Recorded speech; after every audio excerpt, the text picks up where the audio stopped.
Alhamdulillahi wa kafa.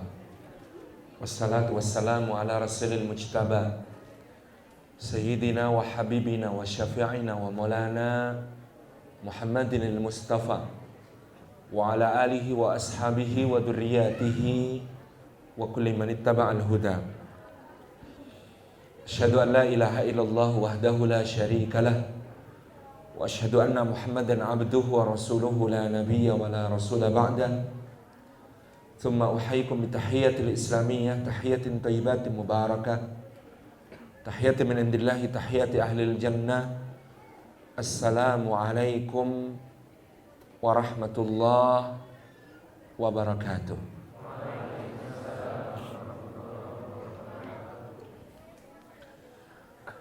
Hadratul afadil, para alim, para ulama, para asatid, para ustadzat, guru-guru umat yang senantiasa kita ta'zimi. Hadratul mukarramin, para sesepuh, para tokoh masyarakat, para pemimpin berbagai lembaga dan berbagai tingkatan.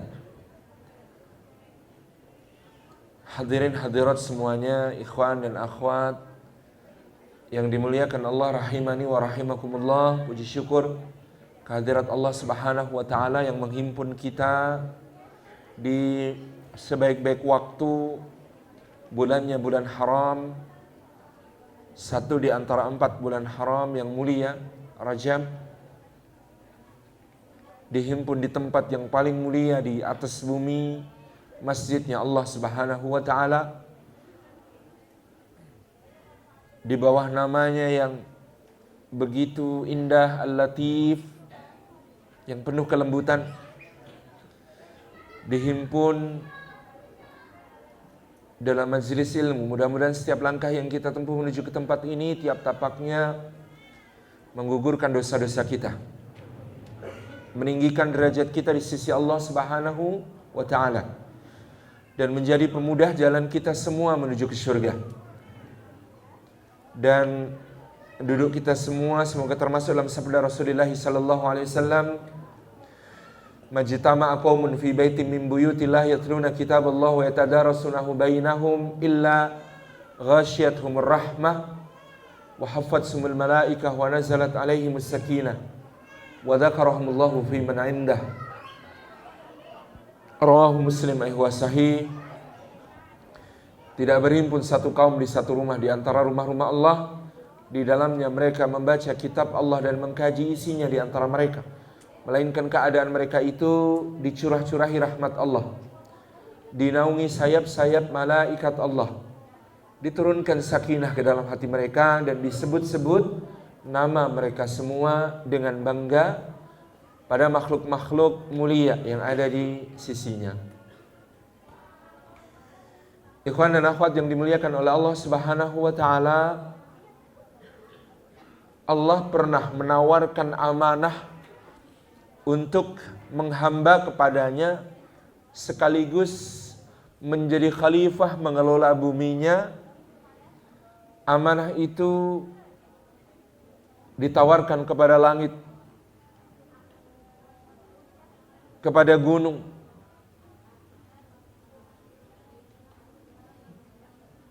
kepada bumi itu sendiri. Maka makhluk-makhluk Allah itu merasa berat akan amanah itu dan merasa enggan untuk menerimanya.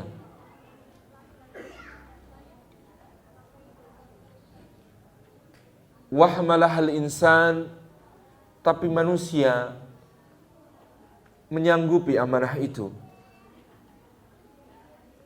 Innahu kana zaluman jahula. Dalam soal keberaniannya untuk menerima amanah, kata Allah Subhanahu wa taala, manusia itu bersikap banyak aniaya, zalim kepada dirinya sendiri, dan jahula, dia tidak mengerti konsekuensi apa yang ada di belakang amanah yang sangat berat itu. Maka menarik dialog yang satu hari terjadi antara Rasulullah Muhammad sallallahu alaihi wasallam dengan Abu Jahal, Amr bin Hisham bin Mughirah Al-Makhzumi, pemimpin Mekah, di mana Nabi sallallahu alaihi wasallam berkata, "Ya Abul Hakam, qul kalimatan wahidatan tamlikul Arab wal Ajam." Wahai Abul Hakam, ini teladan bagi kita. Rasulullah sallallahu alaihi wasallam memanggil Abu Jahal tetap dengan panggilan kehormatannya, dengan kunyah resminya, Abul Hakam. Dan menunjukkan dakwah Rasulullah betul-betul karena Allah, bukan untuk meraih kekuasaan, karena yang dia tawarkan, beliau sallallahu alaihi wasallam tawarkan kepada Abu Jahal adalah kalimat luar biasa. Wahai Abul Hakam, katakan satu kalimat yang dengan kalimat itu engkau akan menjadi penguasa bagi semua orang Arab dan semua orang Ajam.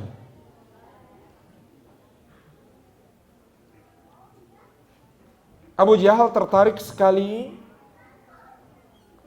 Dengan muka antusias dia berkata, "Walau asyra kalimat ya Muhammad." Kalau untuk menjadi penguasanya Arab dan Ajam, jangankan 1, 10 pun saya siap, wahai Muhammad.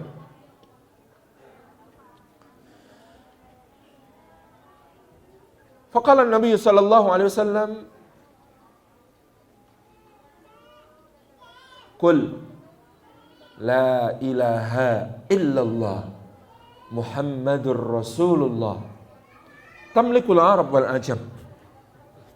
Katakan kalimat la ilaha illallah Muhammadur Rasulullah, engkau akan menjadi rajanya orang Arab dan orang Ajam. Ini memang Rasulullah SAW melihat pada diri Abul Hakam, Abu Jahal, ini ada jiwa leadership, kepemimpinan. Dan beliau tawarkan, kalau kamu mau jadi pemimpin jangan tanggung-tanggung. Jadilah pemimpin untuk seluruh orang Arab, seluruh orang Ajam. Caranya katakan la ilaha illallah Muhammadur Rasulullah.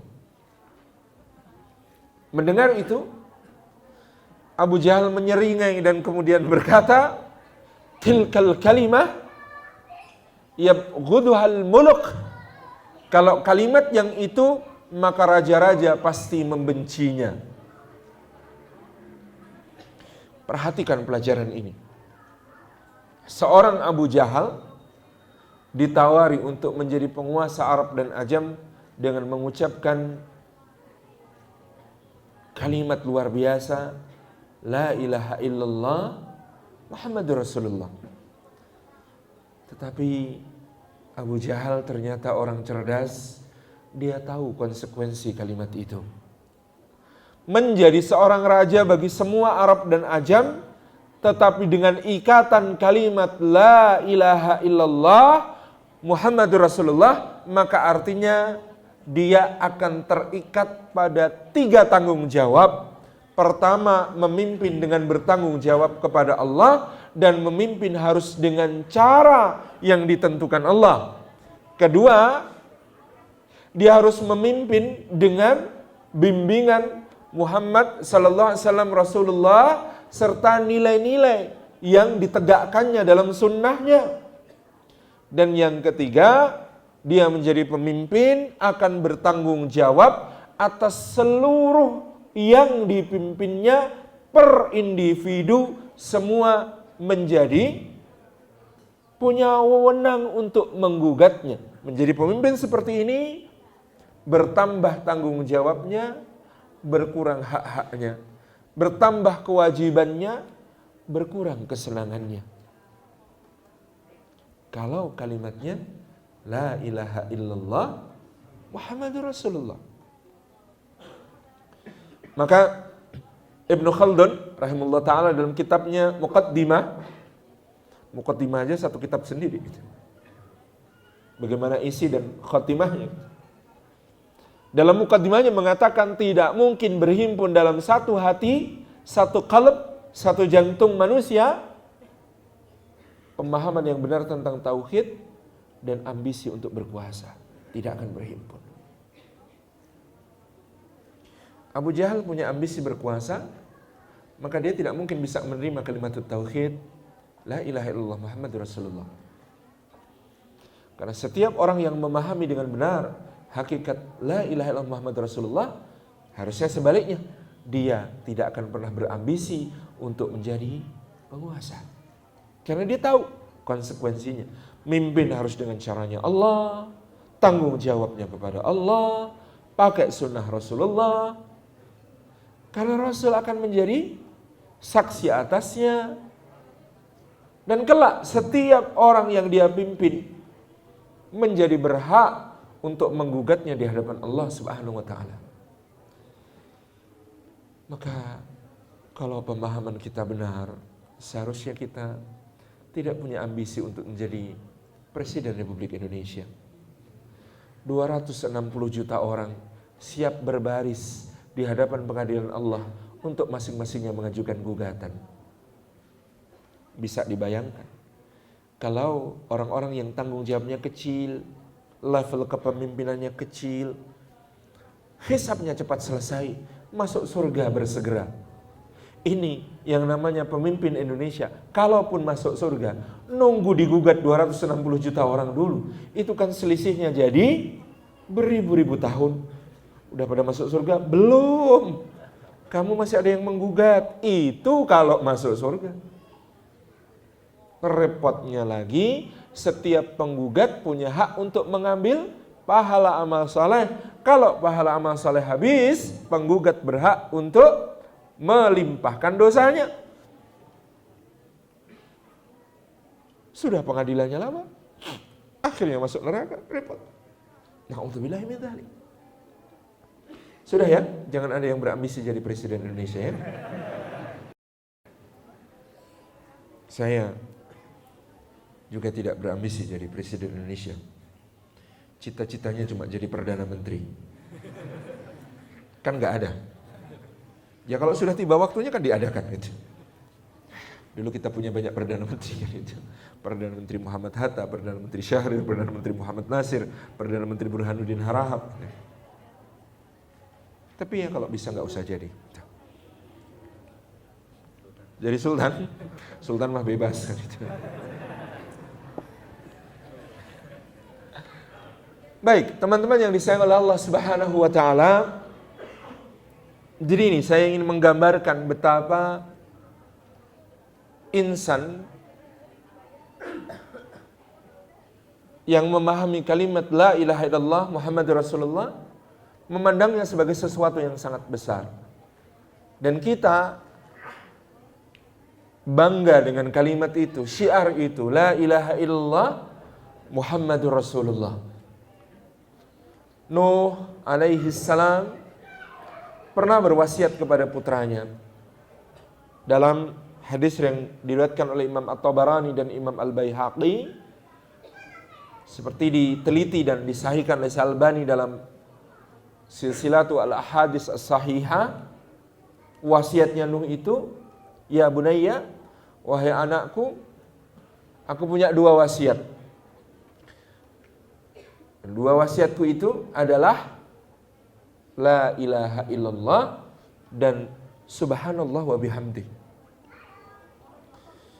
La ilaha illallah itu nak, kata Nuh alaihissalam, seandainya alam semesta raya dimampatkan, dipadatkan, tidak dikurangi beratnya keseluruhannya, hanya dipadatkan untuk menjadi satu genggam, lalu alam semesta raya itu diletakkan di satu anak timbangan, sementara kalimat la ilaha illallah diletakkan di anak timbangan yang lain, maka kata Nuh alaihissalam, la ilaha illallah lebih berat daripada alam semesta. Wa subhanallah wa bihamdi, dan aku wasiatkan subhanallah wa bihamdi, fa innaha tasbihatu kulli syai'in wa biha turzaqul halq. Karena ini adalah tasbihnya seluruh makhluk, dan dengan itulah makhluk mendapat rizki. Ya, subhanallah wa bihamdi, subhanallah wa bihamdi. Atau antum lengkapi dengan satu lafal dari hadis lain, subhanallah wa bihamdi, subhanallahil azim. Maka ini akan menjadi satu kesamaan frekuensi antara kita dengan alam semesta. Karena alam semesta semuanya bertasbih. memuji kepada Allah Subhanahu wa taala. Hati yang lalai dari bertasbih memuji Allah, maka dia tidak sefrekuensi dengan alam semesta. Maka susah. Segala karunia mau nempel itu susah. Kenapa? Karena frekuensinya nggak nyambung. Antum kalau frekuensinya nggak sama, maka nggak nyaut, nggak nangkep, ya kan? Kalau frekuensi kita sama dengan alam semesta, ya segala sesuatu dalam semesta ini gampang sekali untuk nyambung dengan kita. Mudah bertemu orang baik, mudah bertemu waktu yang baik, mudah bertemu tempat yang baik, mudah bertemu kesempatan berbuat baik. Karena apa? Dengan tasbih kita nyambung dengan frekuensinya semesta yang juga bertasbih kepada Allah Subhanahu wa taala. Ikhwan dan akhwat yang dimuliakan Allah Subhanahu wa taala, maka ini adalah syiar yang agung bagi kita semuanya. Tidak bisa kita anggap remeh. Apa yang menjadi entry point bagi kita memasuki sebuah keridhaan Allah yang bernama Islam. Wa raditu lakumul islama dinan. Dan aku telah meridhai Islam menjadi agama bagi kalian. Kalimatus syahadatain itu adalah hal yang sangat penting karena pertama, dia bermakna persaksian. Dua, dia ikrar. Tiga, dia janji. Misak, bahkan bukan cuma wa'ad, tetapi misak, perjanjian.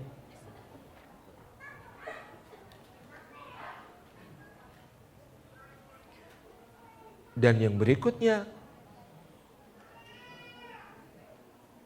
dia yang menentukan kita masuk ke dalam sebuah perlombaan yang Allah menjadi juri sekaligus panitianya. Yang pertama persaksian, agar kita juga sefrekuensi dengan persaksiannya Allah, para malaikat, gitu ya. Segala yang di langit dan di bumi. Yang persaksian itu qa'iman bil qisti, tegak dengan keadilan. Bahwa Allah tiada ilah, tiada sesembahan yang berhak untuk diibadahi selain Dia. Kita bersaksi Allah adalah Rabb, maka Dia adalah ilah. Dia satu-satunya Rabb, maka Dia satu-satunya ilah.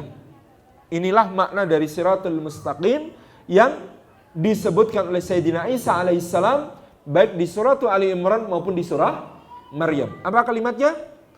Wa annallaha rabbi wa rabbukum fa'buduh hadza siratum mustaqim. Bahwasanya Allah adalah Rabbku dan Rabb kalian, maka sembah Dia semata-mata. Inilah jalan lurus itu. Jalan lurus itu pemahaman bahwa Allah itu Rabb. Rabb adalah salah satu kata bahasa Arab yang kita tidak menemukan padanannya dalam bahasa Indonesia.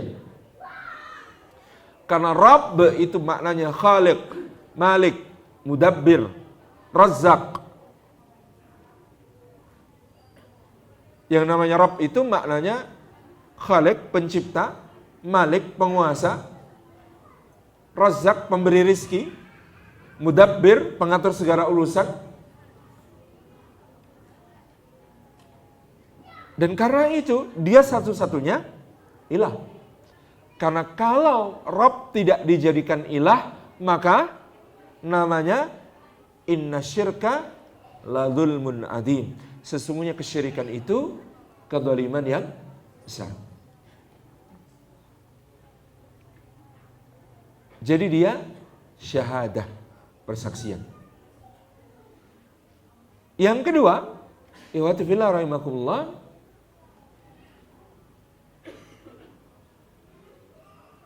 bahwasanya dia adalah ikrar. Kata ikrar memiliki makna yang lebih kuat dari sekedar persaksian. Karena kalau kita mengikrarkan sesuatu, artinya kita bukan cuma bersaksi, tetapi siap dengan segala konsekuensi dari persaksian itu. Diikrarkan berarti dikokohkan di dalam hati kita. Ditanamkan kuat-kuat dengan keyakinan sepenuh-penuhnya.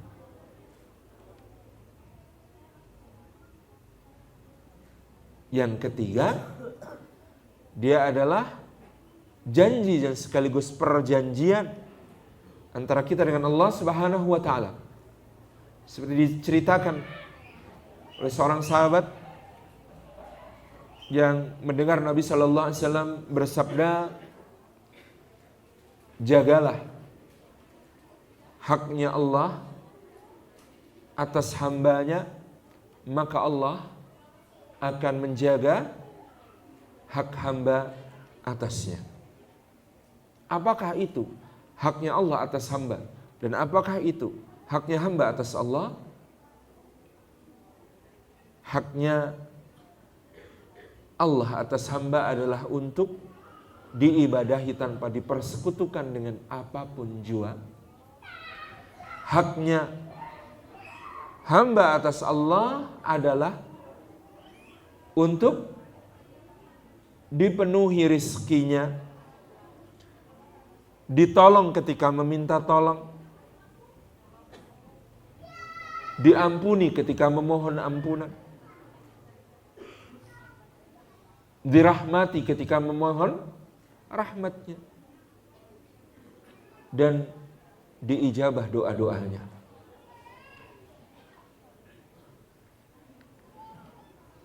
Itu janji kita dan perjanjian antara Allah dengan kita.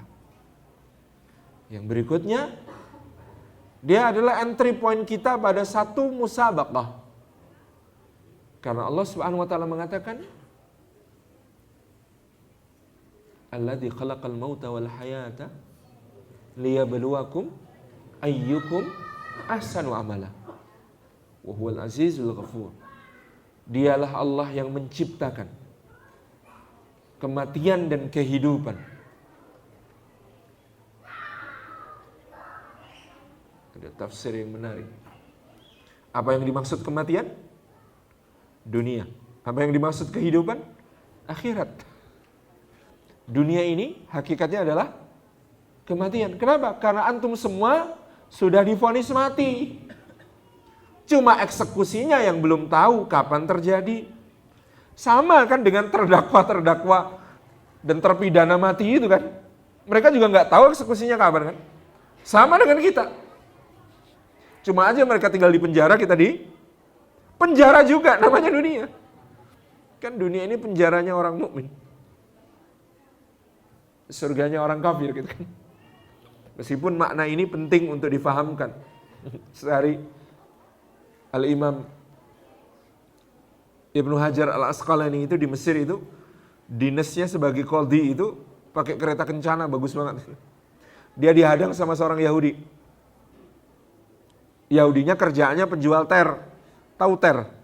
Ter itu minyak Yunani. Jadi dulu minyak zaman dulu itu kan belum minyak sulingan. Jadi minyak mentah yang bercampur dengan lumpur, baunya busuk itu. Jualannya jualan ter, sementara Imam Ibnu Hajar Al-Asqalani itu qadhi agung. Bajunya mewah, megah gitu. Dihadang, kemudian Yahudinya bilang, "Sebentar. Nabimu bersabda," orang Yahudi tahu hadis gitu, bahwa dunia ini penjara orang mukmin, surganya orang kafir. Lihat kita. Hidupku sengsara nestapa, bajuku belepotan minyak, bauku busuk. Sementara engkau bermewah-mewah megah. Maka dunia ini penjara bagiku dan surga bagimu. Berarti aku yang mukmin, kamu yang kafir. Kata si Yahudi kepada Imam Ibnu Hajar Al-Asqalani. Imam Ibnu Hajar tersenyum, kemudian dia berkata, "Saudaraku, aku bertanya.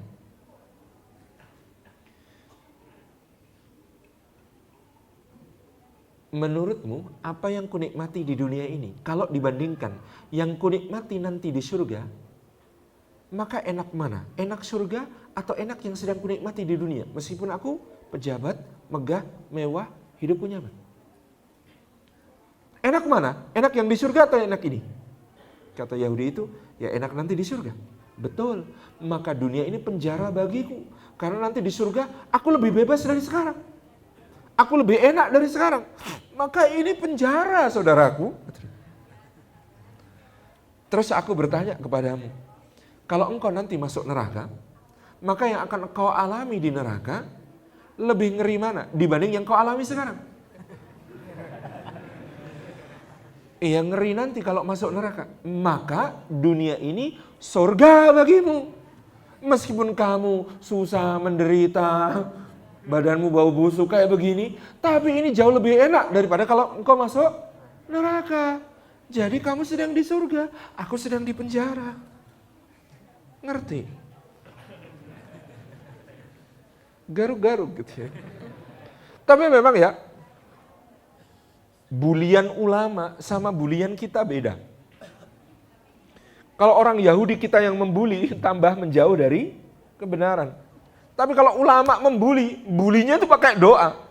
Sehingga akhirnya apa? Si Yahudi ini mendekat kepada Ibnu Hajar. Aku mau masuk Islam.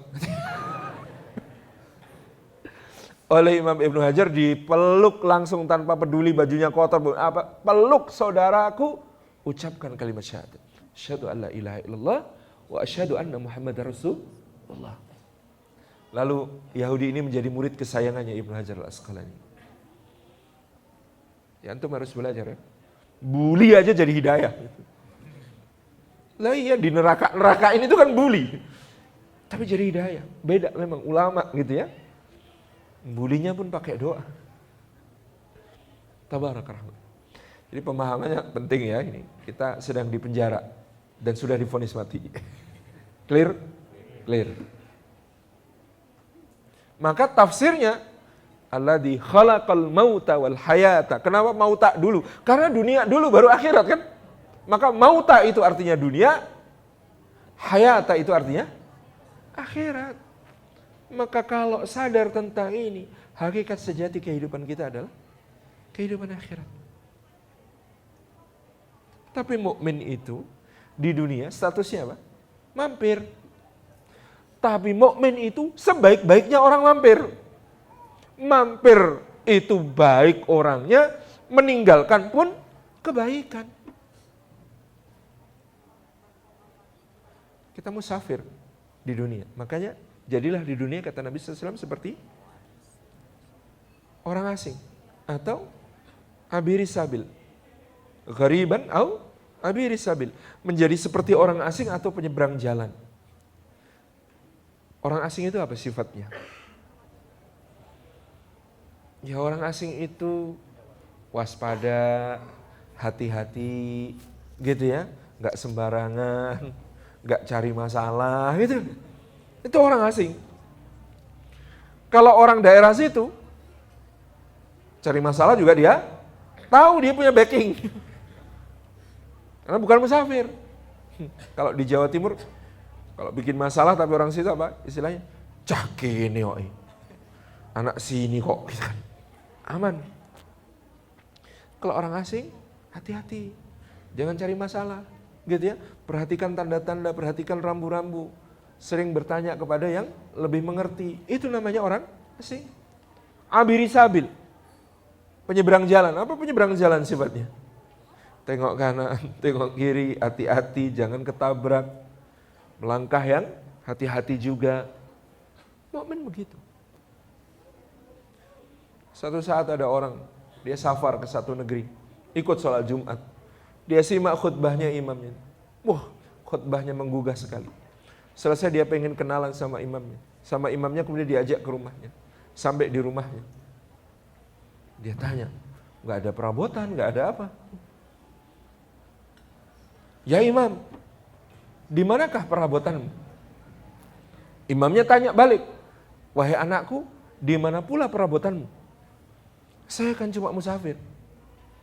Kata sang imam, sama, aku juga musafir. Dunia ini safar kita, perjalanan kita. Liyabluwakum ayyukum ahsanu amala, kata Allah, untuk menguji siapa di antara kalian yang terbanyak apa terbaik? Terbesar apa terbaik? Terbaik. Maka kata ahsanu amala itu tidak akan tergantung dengan seberapa banyak Anda diberi umur, seberapa banyak Anda diberi harta, seberapa banyak Anda diberi kuasa. Enggak. Karena ahsanu amala itu kaitannya dengan akhlasuhum niyatan wa atba'uhum li sunnati Rasulillah sallallahu alaihi wasallam. Yang paling ikhlas niatnya, yang paling diniatkan untuk ittiba kepada sunnahnya Rasulullah sallallahu alaihi wasallam. Kita sedang memasuki sebuah perlombaan dengan mengucapkan asyhadu alla ilaha illallah wa asyhadu anna Muhammadar Rasulullah. Dan ikhwan dan akhwat yang dimuliakan Allah Subhanahu wa taala, Allah firmankan ayat yang mirip dengan surah Al-Mulk ayat yang kedua ini di surah Al-Kahfi ayat yang ke-7.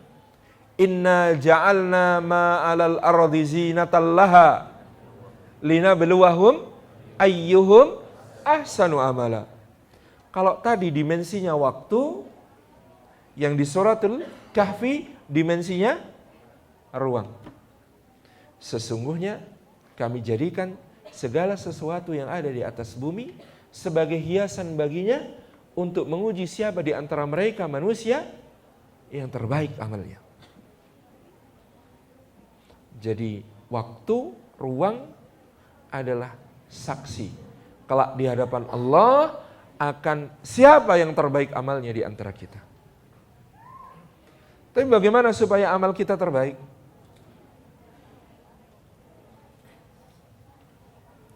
Tadi paling ikhlas niatnya, paling mengikuti sunnah, dan bagaimana kita menjadi lebih baik lagi. Jadilah Anda lebih baik daripada diri Anda hari ini. Jangan ngukur pakai orang lain. Aku besok pokoknya harus lebih baik daripada Salim Afilah. Enggak usah. Susah. Karena ukurannya jadi relatif sekali dalam soal apanya. Itu kan? Tapi kalau aku besok harus lebih baik daripada aku hari ini, keren. Gitu kan? Pembandingnya jangan orang lain. Setiap orang diberikan potensi-potensi yang berbeda oleh Allah Subhanahu wa taala. Maka targetnya besok itu aku lebih baik daripada diriku hari ini. Dan karena ini perlombaan, lomba itu harus registrasi.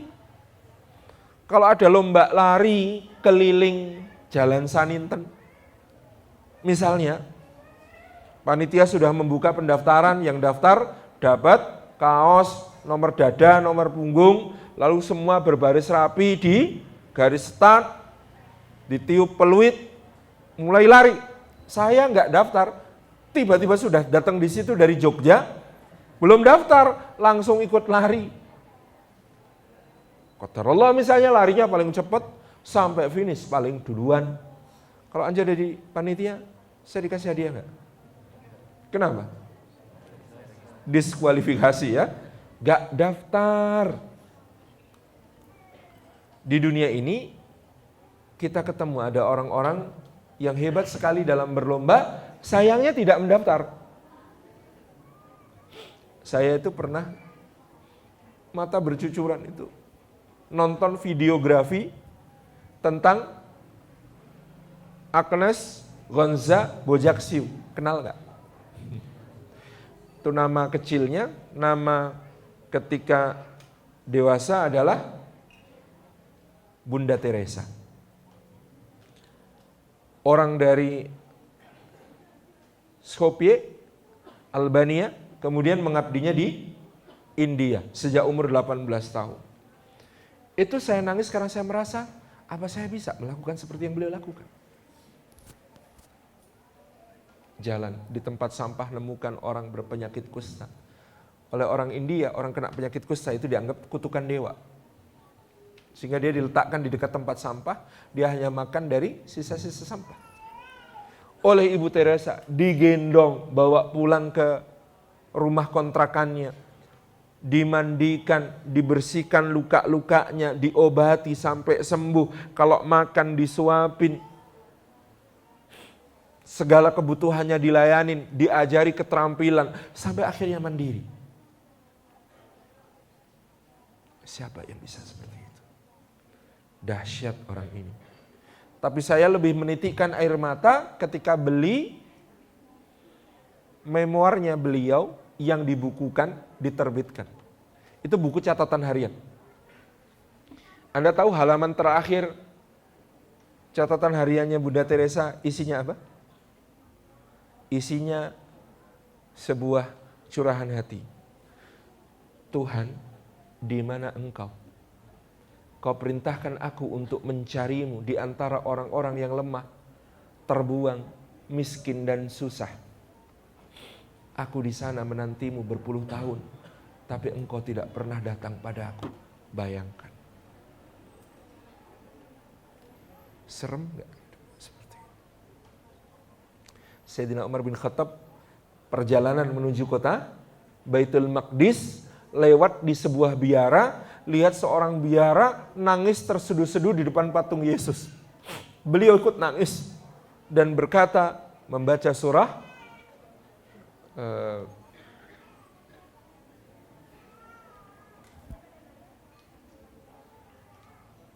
habis sama Rabbi ala itu apa? Habis ala Al-Ghasiyah. Beliau membaca ayat Amilatun nasibah taslana miyah. Bekerja keras lagi kepayahan, lalu nanti masuk neraka yang menyala-nyala. Ya Allah, ibadah kok khusyuknya kayak begitu. Tapi apa hasil yang akan didapatkannya? Betapa jahatnya syaitan yang telah mewaswaskan kepadanya tentang keimanan palsunya, gitu. Subhanallah. Ada orang-orang yang larinya lebih cepat dari kita dalam lomba lari, tapi gak daftar. Mudah-mudahan Allah berikan hidayah kepada orang-orang seperti itu. Yang lebih kasihan ada orang-orang yang sudah daftar lomba, tapi duduk-duduk di garis start. Loh Pak, kok gak ikut lari Pak? Oh ini lomba larinya keliling Mas, startnya di sini, finishnya juga di sini. Daripada ikut muter, mendingan tunggu di sini. Merasa cukup, oh saya sudah syahadat, lu nggak sholat Pak, ya nanti berat ya sholat itu. Syahadatnya kapan Pak? Waktu aku mau ijab qabul itu, syahadat dulu saya gitu. Oh berapa tahun yang lalu Pak? 29. Subhanallah. Ini makna dari syahadat kita. Anda sudah mendaftar pada lomba yang Allah menjadi juri sekaligus panitianya. Karena dengan inilah semua kebaikan kita tidak sia-sia. Karena dengan inilah amal-amal kita dinilai, dicatat, diperhatikan.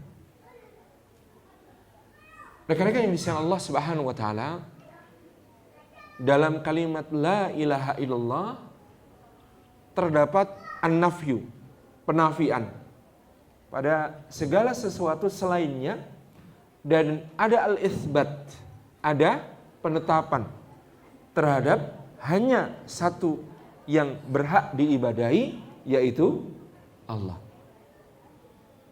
Jadi hidup itu memang ada an-nafyu dan al-itsbat.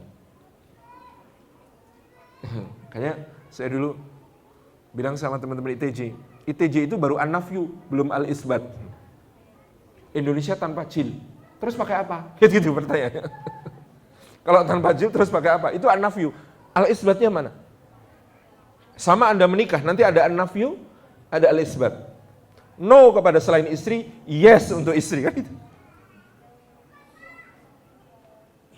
Ada yang dinafikan, ada yang ditetapkan. Itulah kalimat la ilaha illallah. Dalam kalimat wa asyhadu anna Muhammadan Rasulullah atau wa asyhadu anna Muhammadan abduhu wa rasuluhu, kita di situ memahami bahwa untuk mengabdi kepada Allah dengan cara terbaik, maka manusia yang paling layak dijadikan model adalah Muhammad sallallahu alaihi wa alihi wasallam.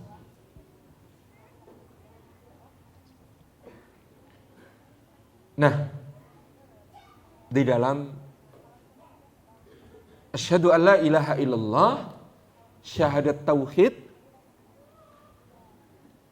kita memerlukan beberapa persyaratan penting untuk bisa menegakkannya di dalam diri kita. Yang pertama, ilmu. Maka dalam Al-Quranul Karim tidak cukup fa'aiqin annahu la ilaha illallah, maka yakin saja bahwa tiada ilah selain Allah. Yakin aja, yakin. Gitu ya. Kata orang Jawa kan, sing penting yakin. Nah, gitu. Enggak boleh. Bukan sing penting yakin, tetapi ada ilmu. Maka kalimatnya fa'lam, maka ilmuilah annahu la ilaha illallah, bahwasanya tiada ilah selain Allah. Maka barang siapa memilih Islam sebagai agamanya, Islam itu adalah dinul ilmi, agama ilmu. Dinul akal, agama akal. Sampai Rasulullah SAW bersabda, la dina liman la aqlalah. Tidak ada agama bagi orang yang tidak mempergunakan akalnya. Jadi agama Islam ini agama akal, agama ilmu, agama tafakkur. Makanya afala taqilun, afala tatafakkarun.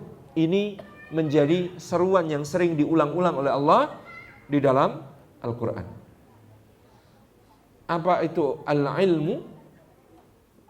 Al-ilmu itu di dalam kita bertauhid, kita harus berdasarkan ilmu. Gak boleh hanya berdasarkan, pokoknya kalau Islam itu ajaib, banyak mukjizatnya, makanya saya percaya. Dulu sempat kita diajak beragama itu terutama pendekatannya dengan keajaiban ya. Sehingga buku-buku yang terbit itu judulnya keajaiban. Keajaiban sedekah, keajaiban sholat tahajud, keajaiban sholat subuh, keajaiban sholat duha. Yang belum terbit hanya keajaiban sholat jenazah. Ajaib, ajaib, ajaib, ajaib. Itu boleh hanya sebagai penguat. Dasar utamanya harus ilmu. Kalau cuma soal ajaib, ajaib, ajaib, nanti lihat yang lain juga ajaib, bisa goyah imannya. Kurang ajaib apa yang dilihat Bani Israel?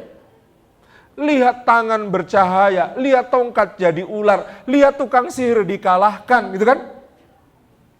Mereka melihat sendiri bagaimana negerinya Fir'aun dilanda bencana dan semua diangkat bencana itu dengan doanya Musa. Katak datang, doain Musa, kataknya hilang. Belalang datang, doain Musa, belalangnya hilang. Darah mengalir di sungai, doain Musa, itu hilang. Mereka melihat bagaimana lautan terbelah, Fir'aun ditenggelamkan. Mereka melihat bagaimana manna dan salwa turun dari langit menjadi hidangan untuk mereka. Mereka melihat semua keajaiban itu, tapi lihat patung sapi dari emas bisa bersuara. What's happened? Bubar imannya. Karena kalau keajaiban nanti kita ketemu keajaiban yang ditunjukkan oleh orang yang diizinkan Allah menunjukkan keajaiban, apalagi na'udzubillahi min dzalik, misalnya fitnah akhir zaman yang namanya Dajjal, itu menunjukkan keajaiban-keajaiban. Bahkan sampai level membunuh orang, menghidupkannya lagi. Sampai level membawa yang seakan-akan surga padahal neraka, yang seakan-akan neraka padahal surga. Tapi kalau Cak Nun MH Ainun Najib, kalau ditanya, Cita-citanya apa Cak Nun? Cita-cita saya jadi orang yang ada dalam hadis Dajjal. Yang mana? Orang yang disuruh bersaksi bahwa Dajjal adalah Gusti Allah, kemudian dia berkata, tidak, kamu Dajjal si pendusta. Lalu orang itu dibunuh oleh Dajjal, lalu dihidupkan kembali, lalu dikatakan, aku sudah mematikanmu, lalu aku menghidupkan kamu lagi. Bukankah aku ini Allah? Kata orang itu, bukan, kamu itu Dajjal. Lalu Dajjal mau membunuhnya lagi, tapi gagal, sudah gak bisa. Nah, kata Cak Nun, cita-cita saya jadi orang itu. Itu kan serem ya.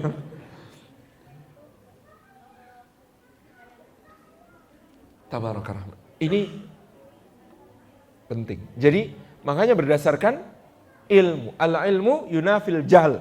Ilmu yang menghilangkan kebodohan dari diri kita tentang Allah Subhanahu wa taala.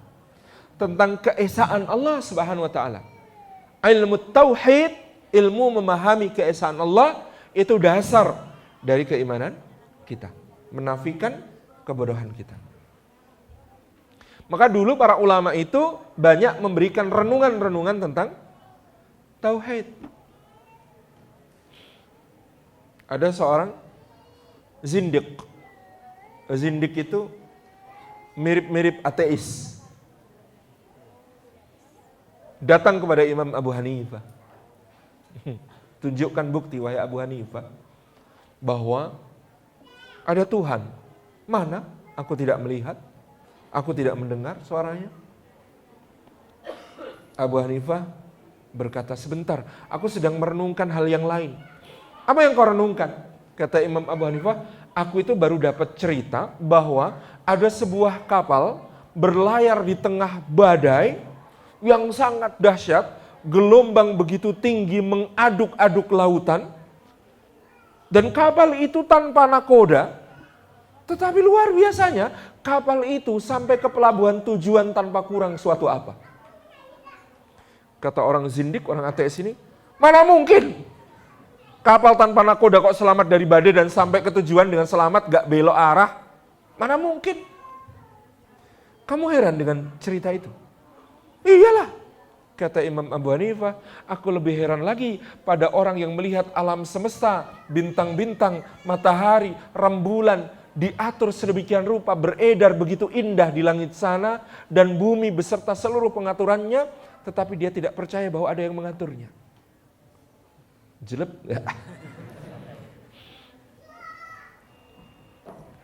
Imam Abu Hanifah.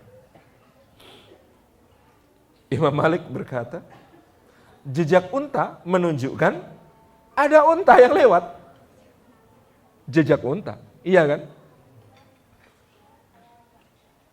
Madu menunjukkan ada lebah yang bekerja. Udah banyak yang beliau sebutkan. Terakhir beliau berkata, lalu alam semesta dengan segala pengaturannya yang teratur, mana mungkin tidak menunjukkan penciptanya. Tabaraka rahman. Perhatikan, Imam Syafi'i. Ada hujan turun. Ada hujan turun. Menumbuhkan rumput. Rumputnya dimakan domba. Dombanya tumbuh bulunya. Bulunya dicukur, dipintal menjadi benang wol. Hujan yang sama turun. Menumbuhkan kapas. Kapasnya dipintal menjadi benang katun. Ada hujan yang sama turun.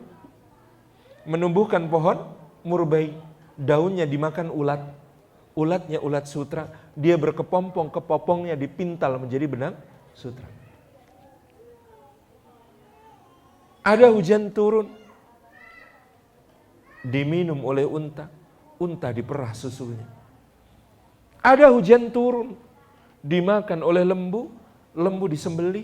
Dimakan dagingnya.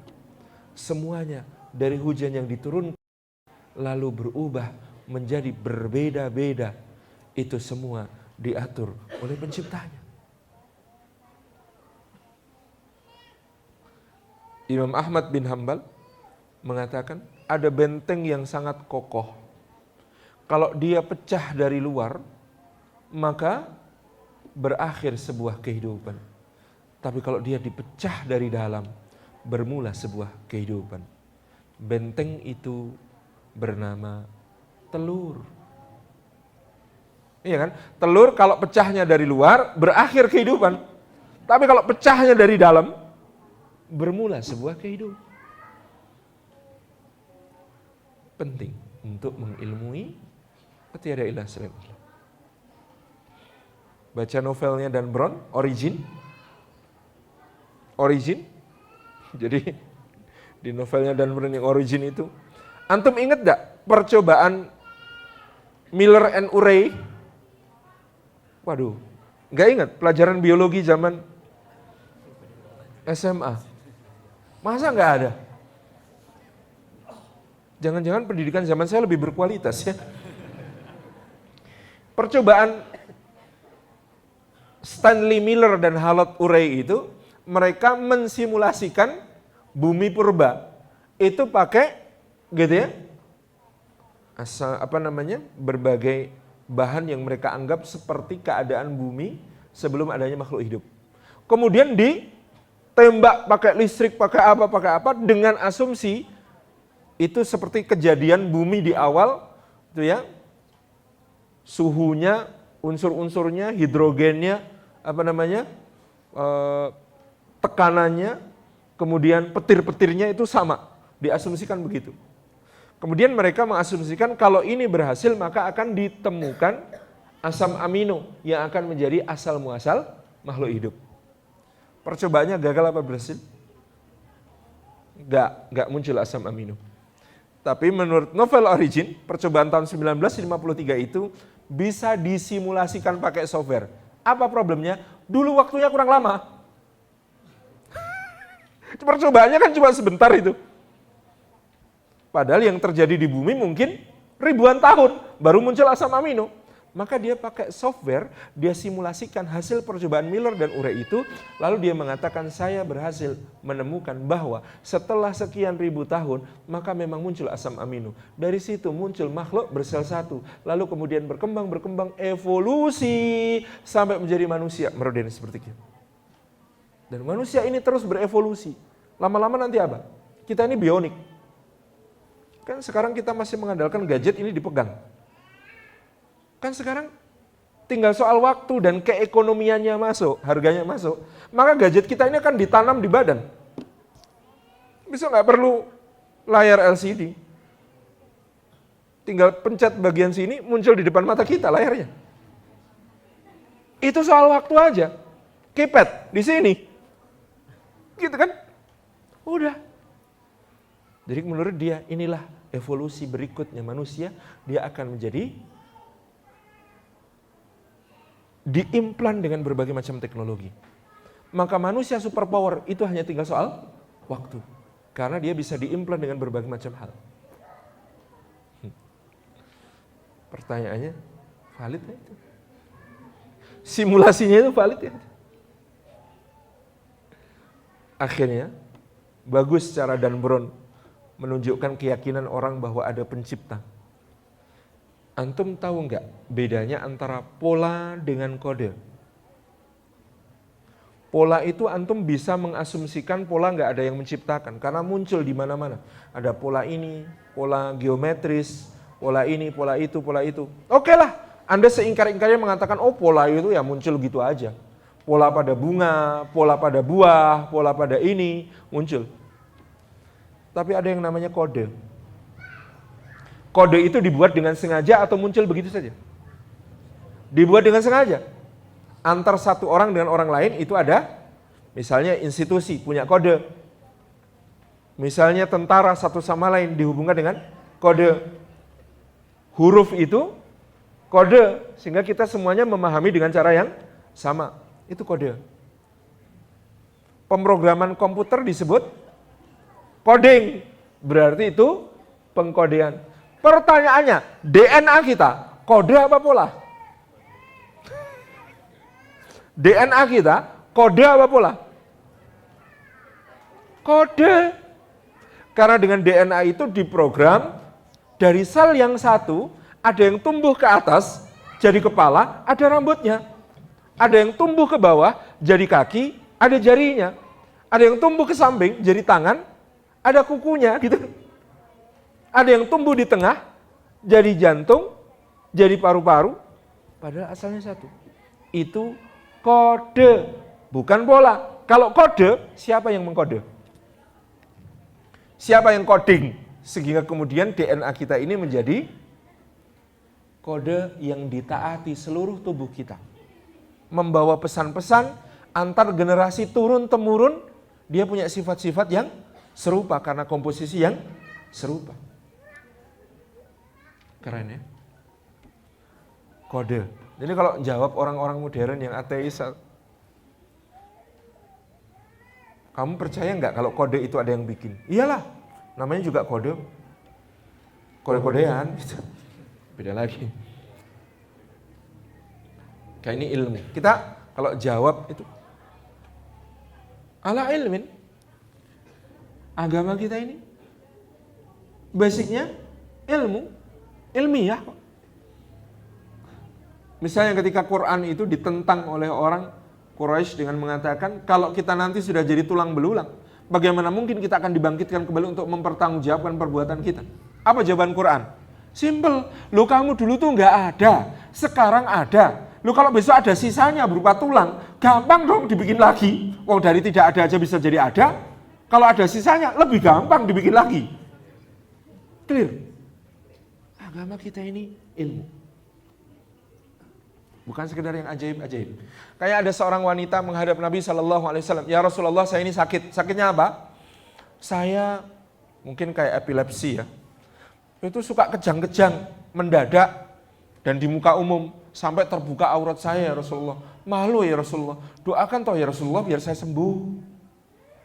Perhatikan jawaban Nabi SAW. Aku bisa mendoakan kepada Allah agar engkau sembuh, tapi engkau bisa memilih bersabar, maka bagimu surga. Mana yang kau pilih? Sembuh, didoakan sembuh, tapi nggak ada jaminan surga. Atau milih sabar, maka bagimu surga. Wanita itu cerdas. Dia bilang apa? Ya Rasulullah, saya milih agar sabar saja, biar dapat surga. Tapi, mbok ya didoakan, biar kalau pas kumat, aurat saya jangan terbuka. Inilah agama. Ilmu. Pemahaman. Itu ya. Syaratnya syahadat kita tegak, ilmu dulu. Yang kedua, baru yaqin. Yaqin. Tulisannya YHAQUEEN. Yaqin.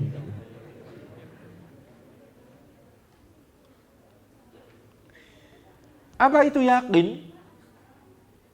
Yakin itu bahwa hati kita disandarkan kepada Allah yang sudah kita ilmui bahwa Allah itu maha benar. Kadang-kadang keyakinan itu kita mohonkan kepada Allah dengan memohon karunia. Contoh,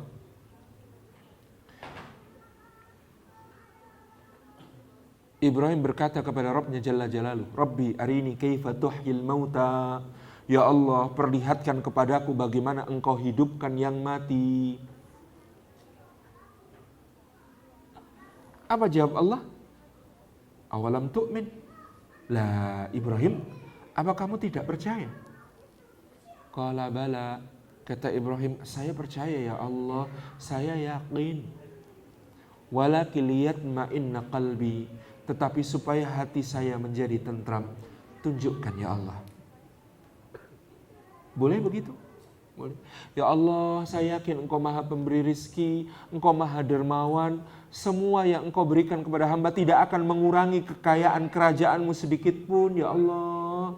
Tapi supaya hati saya tentram ya Allah, tolong diberi ya Allah, biar semua hutang saya lunas. Gitu. Boleh. Nabi SAW juga melakukannya. Kapan? Di perang Badar. Ya Allah, engkau telah berjanji ya Allah, bahwa engkau akan menolong pasukan kecil ini ya Allah. Di depan sana musuh begitu pongah ya Allah, membawa segala ketakaburan dan kemusyrikan mereka ya Allah. Ya Allah, apakah Engkau akan biarkan pasukan kecil kami ini binasa ya Allah? Maka Engkau tidak lagi disembah di muka bumi ya Allah. Ya Allah, apakah Engkau memang menghendaki untuk tidak lagi disembah di muka bumi ya Allah? Apakah itu ragu? Bukan. Itu yakin. Tapi yakin tidak sama dengan naif. Yang naif adalah di Badar itu bukan cuma Rasulullah loh yang ngomong sama Allah. Abu Jahal juga ngomong sama Allah. Dan kalimatnya Abu Jahal antum tahu bunyinya gimana? Rabbi, in kana ma nazala ala Muhammadin sallallahu alaihi wasallam. Sallallahu alaihi wasallamnya saya, bukan Abu Jahal. Haqqun min indik fa'amtir alaina hijaratan minas sama. Ya Allah, kalau memang yang kau turunkan kepada Muhammad itu benar, hujani saja kami dengan batu dari langit. Itu bukan yakin, itu namanya naif. Beda ya. Yakin itu ada perasaan pengen dipenuhi semua keyakinannya dengan Allah berikan karunia dan bukti-bukti atas semua hal itu. Itu yakin. Tapi kalau naif, kayak itu. Lebih baik saya hancur daripada ngakuin bahwa Muhammad itu benar. Nah, itu naif. Seperti orang Yahudi, begitu mereka melihat Rasulullah SAW datang ke Madinah, mereka musyawarah. Di situ ada Huyai bin Akhtab, ada Salamah bin Abil Huqaiq, ada Abdullah bin Abil Huqaiq, kemudian ada Salam bin Mishkam, kemudian ada siapa tokoh Yahudi Madinah lainnya itu ya. Ngumpul semua lalu bertanya satu sama lain, apakah dia itu dia? Ketahui memang dia, siapa lagi? Semua tanda-tandanya terang benderang bagi kita seperti tertulis dalam Taurat. Lalu apa sikap kita? Kata Huyai bin Akhtab, demi Allah, kalau nabinya nabi ini yang tidak berasal dari kalangan kita ini, aku akan musuhinya sampai mati. Aku tidak akan pernah mengakuinya, walau aku harus mati. Itu namanya naif.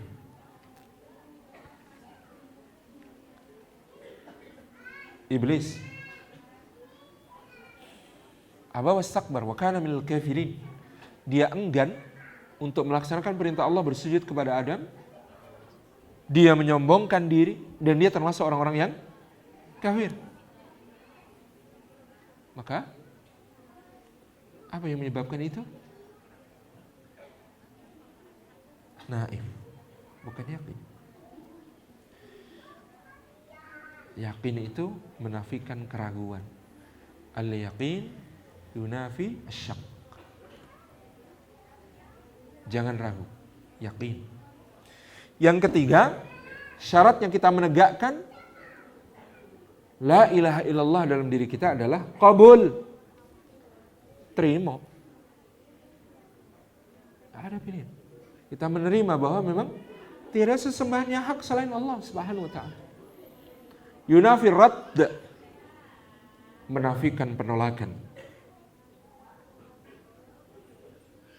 Syarat berikutnya supaya la ilaha illallah kita tegak adalah al-inqiyad. Taat, patuh, tunduk.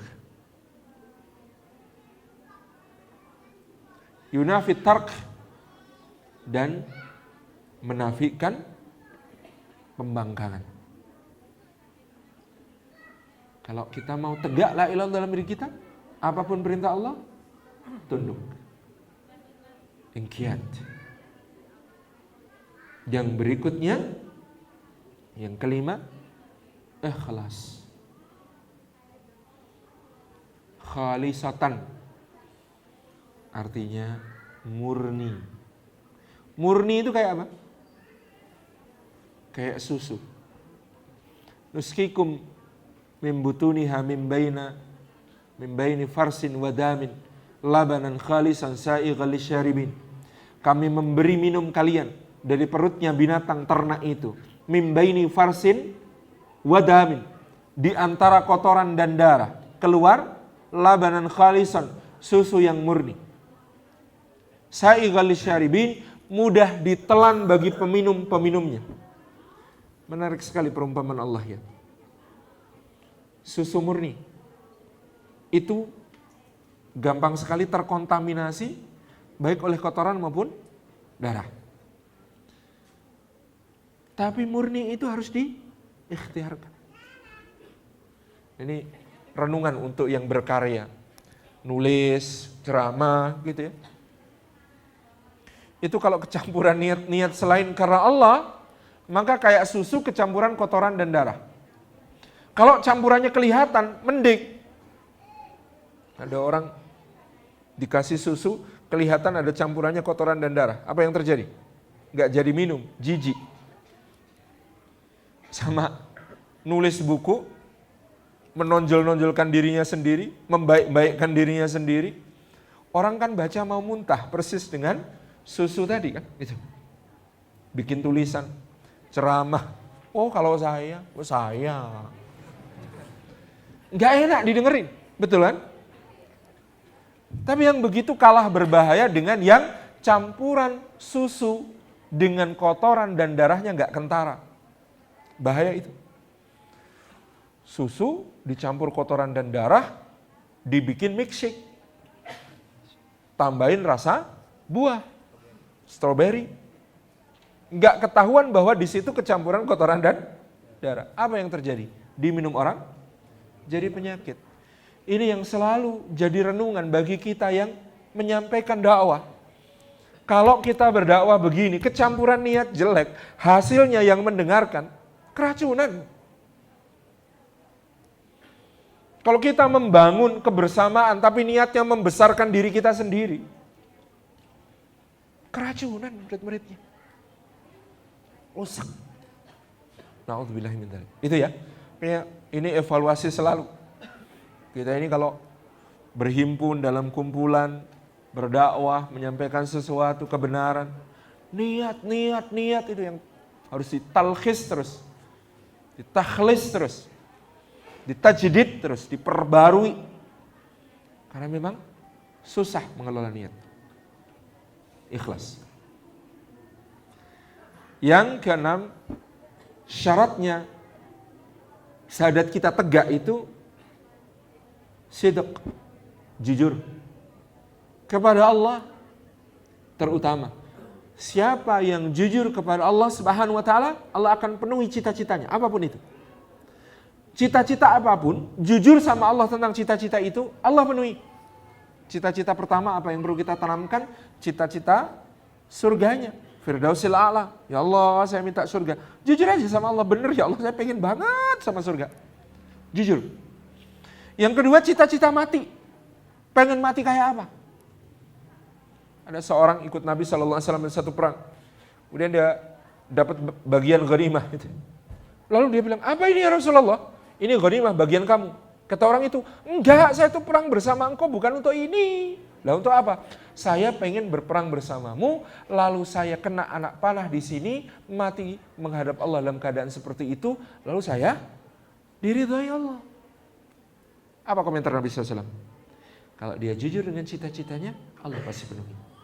Benar, di perang berikutnya dicari-cari orang ini, ketemu jasadnya, rubuh, ditemukan tidak ada luka apapun di badannya kecuali satu, ada anak panah nancep di sini persis di tempat yang dia tunjuk pakai jarinya.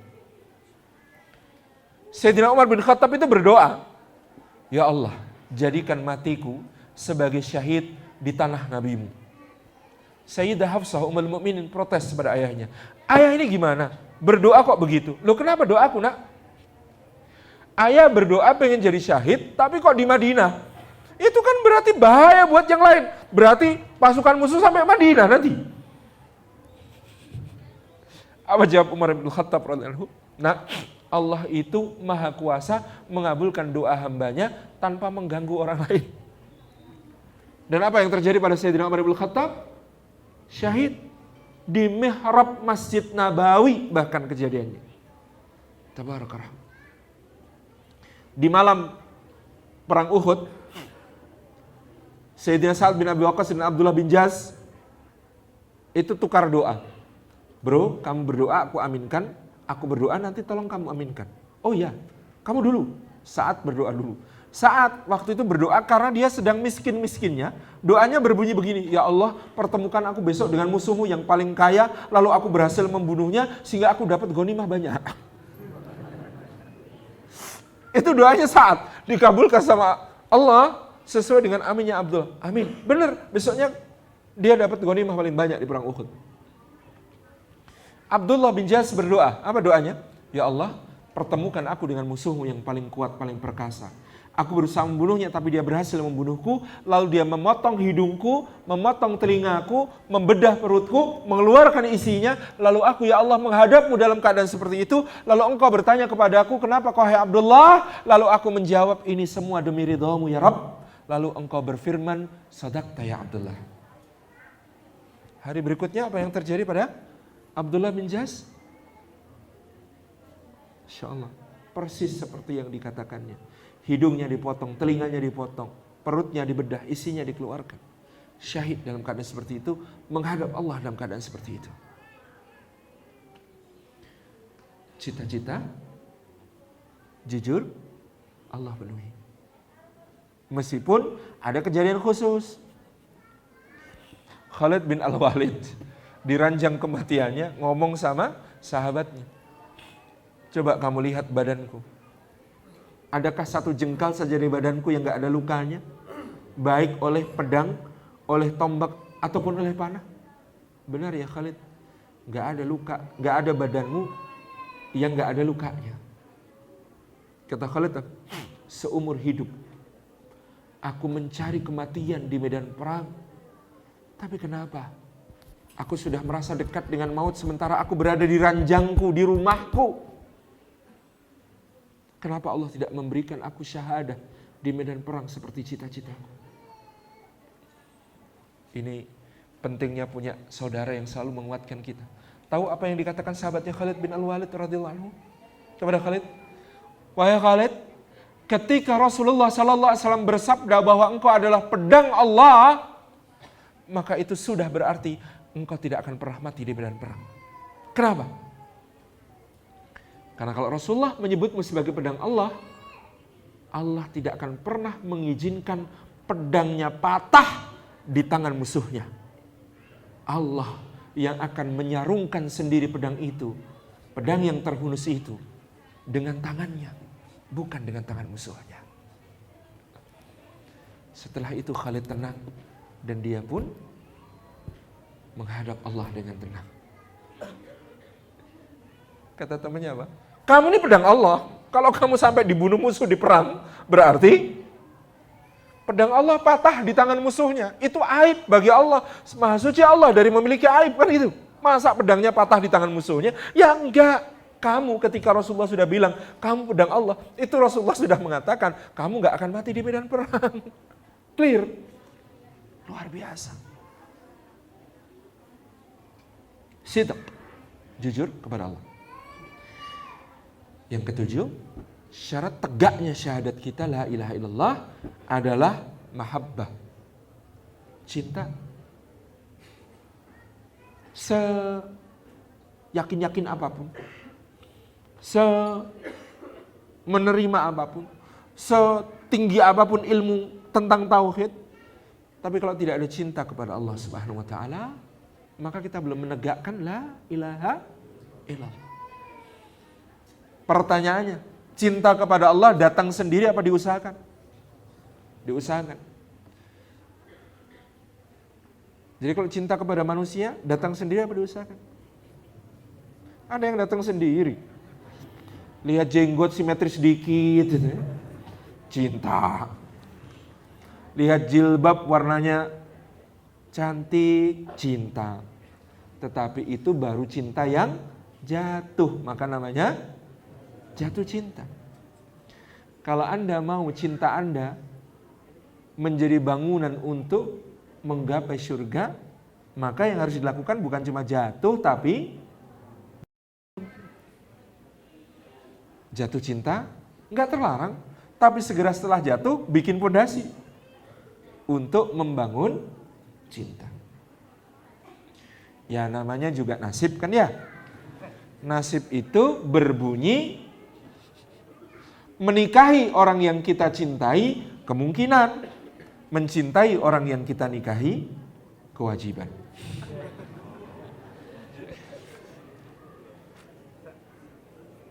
Iya kan? Itu adalah kata-kata bahasa Khatib di Sang Pangeran dan Janissary terakhir.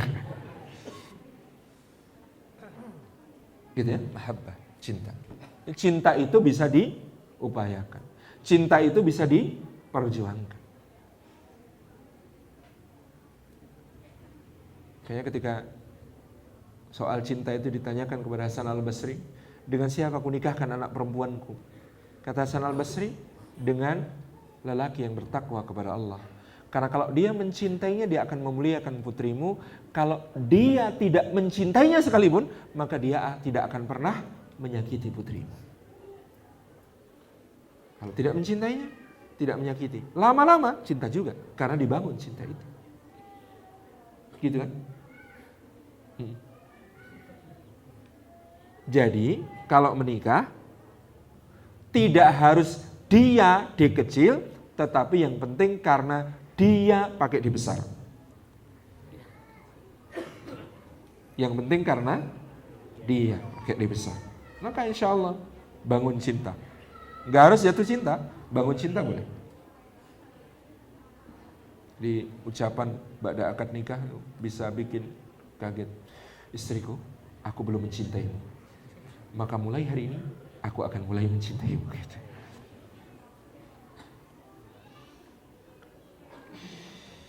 Nah, kok sudah jam 9 lebih ya?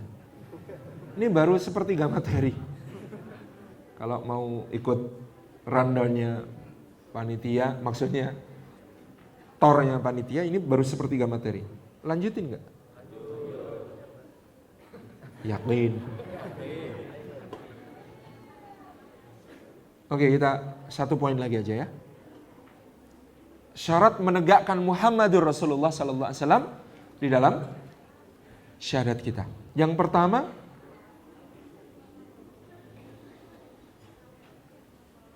mengakui Nabi sallallahu alaihi wasallam sebagai rasul dengan keyakinan sepenuhnya. Mengakui betul-betul beliau utusan Allah. Dengan segala keistimewaan, kesempurnaan yang ada padanya. Bahwa Allah tidak salah pilih dalam meletakkan risalahnya kepada seorang bernama Muhammad sallallahu alaihi wa alihi wasallam. Kita kalau umroh itu goyanan, ketemu orang Saudi yang kadang-kadang ya nggak nyenengin lah, nyebelin dengan segala tingkah rasisnya kepada kita dan macam-macam. Maka komentar kita dalam hati, ya Allah, sudah 1400 tahun berlalu, masih ada yang seperti ini. Gimana dulu yang dihadapi Rasulullah gitu. Ini sudah dihadapi Rasulullah dan sudah diberikan ajaran Islam 1400 tahun. Masih ada yang kayak begini. Dulu Rasulullah menghadapi yang kayak apa? Benar ya? Subhanallah. Sebaik-baik manusia, orang Arab, namanya Muhammad SAW. Sejelek-jelek manusia, orang Arab, namanya Abu Lahab, Abu Jahal. Sama. Maka orang Indonesia itu average, gitu. Tengah-tengah, gitu. Jahatnya nggak terlalu, baiknya nanggung. Jadi dulu ada cerita. Seorang syekh dari Mesir datang ke Indonesia, kemudian memberikan daurah, pengajian. Lalu ada seorang aktivis dakwah Indonesia menyampaikan kepada syekh itu, wahai syekh, bagaimana kami harus menghadapi tiran yang zalim di negeri kami? Syekhnya ketawa, hah? Tiran zalim? Tiran zalim kok bikin yayasan, bikin masjid-masjid? Itu nyebut Pak Harto. Kalau tiran zalim itu kayak yang di Mesir. Itu loh, kayak yang di Mesir. Aktivis dakwah dipenjarakan semua, divonis mati semua. Nah itu baru tiran zalim. Sini nih, antum sebut tiran zalim, tapi punya yayasan amal bakti muslim Pancasila. bikin acara-acara, naik haji gitu ya, macam-macam. Ya itulah Syekh, kata teman dari Indonesia. Memang beda level.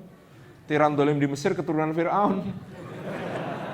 Tiran dolim di sini cuma keturunan Ken Arok. Levelnya Ken Arok, bukan Fir'aun itu. Ya, dulu Indonesia itu fenomena unik. Di majalah Syarqul Awsat tahun 92 itu pernah menulis fenomena aneh di Indonesia. Jadi wartawannya itu datang ke Jakarta, pergi ke Masjid Istiqlal, dia lihat ada wanita pakai rok mini gitu ya, setelan safari kerja, masuk ke Masjid Istiqlal. Dia kaget, kenapa? Wanita kayak begitu kalau di Timur Tengah itu liberal, kiri, komunis gitu-gitu. Lulu. Kata wartawannya, masuk masjid. Lulu. Pakai mukena. Lulu. Ikut sholat. Lulu. Habis sholat ditepas lagi. Terus keluar lagi. Kata dia, Indonesia ajib. Katanya. Kata dia, Indonesia ini menakjubkan. Di Mesir, di Timur Tengah, kalau pakai baju begitu ya nggak mungkin sholat. Tapi Indonesia ini Masya Allah, katanya. Lucu. Kayak gitu kok sholat. Maka ulama Indonesia menjelaskan ketika itulah kita benih-benih dakwah. Problemnya di sini bukan problem ketulusan dalam berislam. Itu selesai. Orang Indonesia semua tulus berislam. Problem di Indonesia ilmunya belum sampai. Itu aja. Bahwa menutup aurat itu wajib. Bahwa begini-begini, itu belum sampai aja sih. Wah, tugas antum lebih ringan kalau gitu. Orang Arab ilmunya sampai, tapi qabulnya nggak dapat gitu. Nolak betulan gitu. Itu yang terjadi. Masya Allah, unik Indonesia ini. Makanya progres dakwah ini luar biasa, harus kita syukuri. Jadi tahun 1982 bapak saya itu mengajar sebuah SEMEA, tahu SEMEA? Sekolah Menengah Ekonomi Atas, kalau sekarang SMK aja kan sebutannya. Dulu SEMEA. Di sebuah SEMEA, di sebuah kota di Jawa Tengah itu, muridnya 600 lebih. Dari 600 murid itu, kan mayoritas perempuan kalau SEMEA. Itu yang berjilbab cuma satu. Ya yang kemudian jadi ibu saya.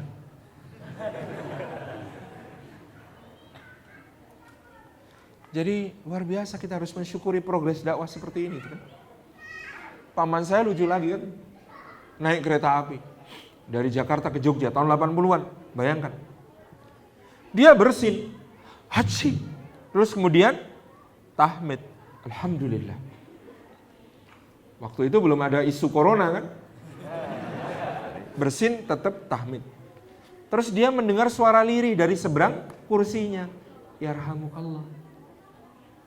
Dek, kok lembut suaranya, dilirik, yang tampak hanya jilbab putih, wajah menghadap jendela. Langsung dia keluarkan kertas dan pena, dia serahkan pada jilbab putih itu. Dek, tolong tulis nama bapak sampean dan alamatnya. Nah coba bayangkan zaman itu ngerti yarhamukallah dan pakai jilbab. Kata Mas, jangan noleh yang lain lagi. Wes ini mantap gitu. Selesai itu. Sudah solihah dan berilmu, selesai itu. Tolong tulis nama bapak sampean dan alamatnya. Kaget. Untuk apa Mas? Ya saya cuma pengen silatil arham, nanti pengen sowan, thalabul ilmi kepada bapak sampean. Ragu-ragu ditulis. Selesai. Tulis, simpen. Berapa hari kemudian didatangi alamat itu. Assalamualaikum Pak. Waalaikumsalam. Monggo nak. Ada yang bisa dibantu nak? Pertama saya silatul arham Pak. Nama saya ini. Ahmad Lazim Zaini namanya. Nama saya ini. Terus yang kedua ini sebagai binaul ukhuwah. Ukhuwah di antara sesama mukmin, sesama muslim. Yang ketiga niat saya thalabul ilmi, mencari ilmu, dan salah satu ilmu yang paling penting yang ini saya pelajari dari Bapak adalah bagaimana mendidik anak-anak supaya jadi salih dan salihah. Dan dalam rangka belajar ini kalau saya bisa praktek langsung, Saya lebih bersyukur lagi sehingga dengan ini saya melamar putri Bapak. Tuh, anak perempuan saya ada 5. Sampean ngelamar yang siapa? Terserah Bapak. Loh, terserah gimana? Saya sikoh, kata dia. Saya sikoh, semua putri Bapak pasti solihah. Wah, ya enggak bisa gitu. Lah anak kenal saya dari mana? Dari salah satu putri Bapak barangkali yang kemarin tanggal ini naik kereta dari Jakarta ke sini, ke Jogja, gini. Oh, yang itu. Coba tak suruh keluar nyajikan minum ya. Nanti kalau mantep, ya langsung. Keluar, suguhkan minum. Dah mantep, insya Allah Pak. Sudah sini. Loh apa Pak? Lah yo ijab kabul. Secepat ini. Lo mau berapa lama? Saya belum bawa mahar Pak. Itu pecimu. Peci Pak. Lah ya apa yang ada? Dompet ada Pak. Isinya dikit. Udah keluarkan semua. Jadikan mahar. Sini akatan. Tak panggil tetangga dulu ya, bentar. Saksi. Selesai akad hari itu. Mereka dikaruniai 7 putra-putri semuanya hafal Al-Quran Karim, merintis pesantren-pesantren tahfidz di beberapa kota di Indonesia. Paman saya itu bilang, Lem, bibimu ini tak bersinin aja jadi istri. Lah kalau aku batuk, jadi apa coba?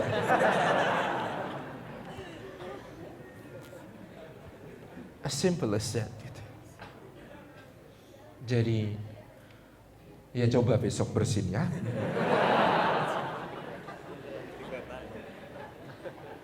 Insya Allah ditangkap petugas Satgas Corona. Karantina ya mas. Gitu. Oke. Yang kedua, syarat kita menegakkan syahadat Muhammad Rasulullah adalah mengucapkan dan mengikrarkannya dengan lisan.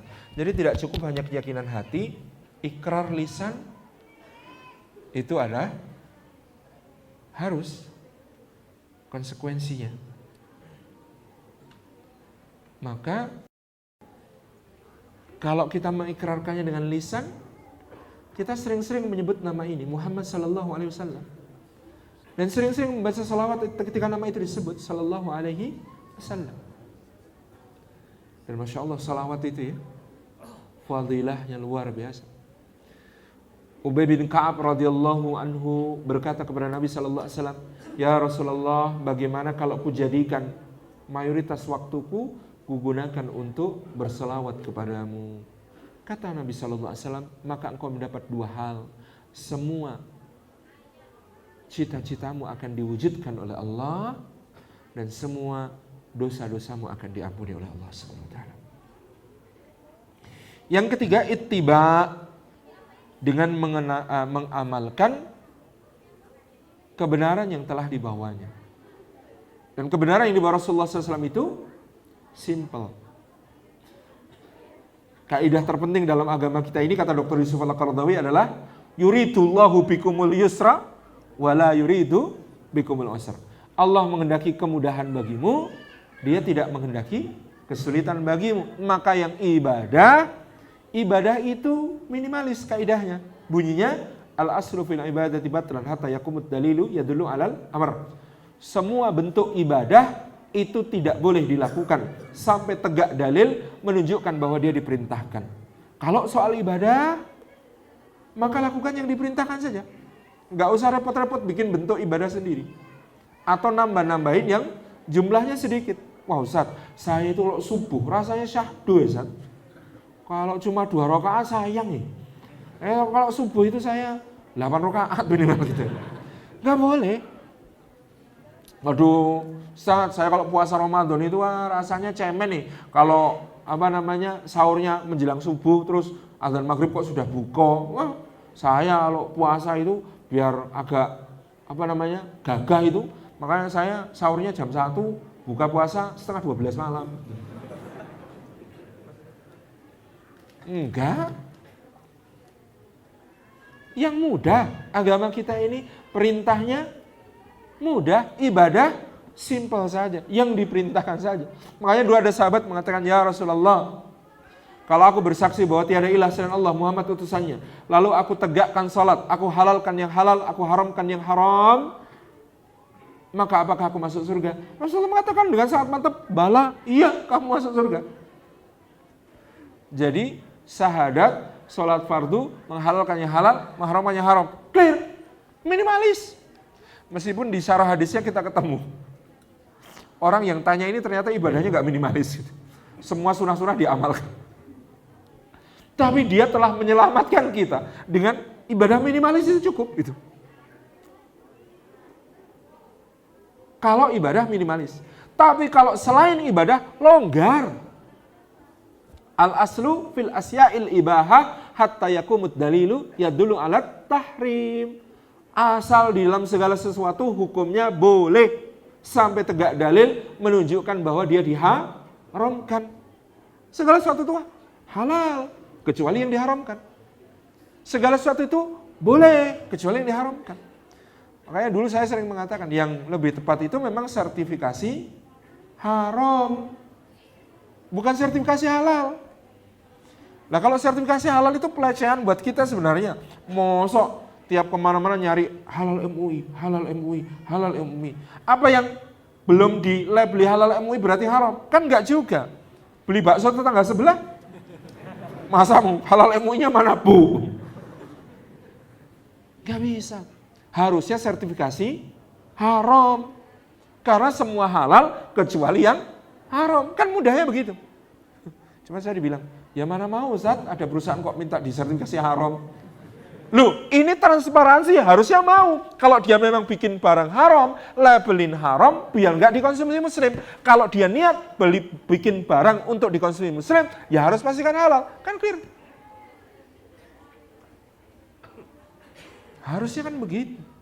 Lah kok sekarang kita ngalah terus, sertifikasi halal. Ya Allah. Ya itu nanti kalau jadi sultan aturannya. Sertifikasi haram. Loh, artinya transparan kan. Kalau memang niatnya jual ke yang muslim, ya harus halal, clear. Kalau memang bikin produk haram, ya jangan coba-coba memasarkan ke konsumen muslim. Ya itu clear. Sekarang apa-apa disertifikasi halal. Kulkas sertifikasi halal. Baju sertifikasi halal. Ya bener sih. Cuman jadi lebay. Karena memang menyalahi kaidah. Kaidahnya sertifikasi haram. Itu cita-cita kalau jadi sultan. Nah ini ya. Fikih itu, ciri fikih yang benar, bahasnya rumit, hasilnya mudah diamalkan. Ciri fikih yang benar, bahasnya rumit, hasilnya mudah diamalkan. Kalau bahasnya gampang, hasilnya sulit diamalkan, pertanyakan fikihnya.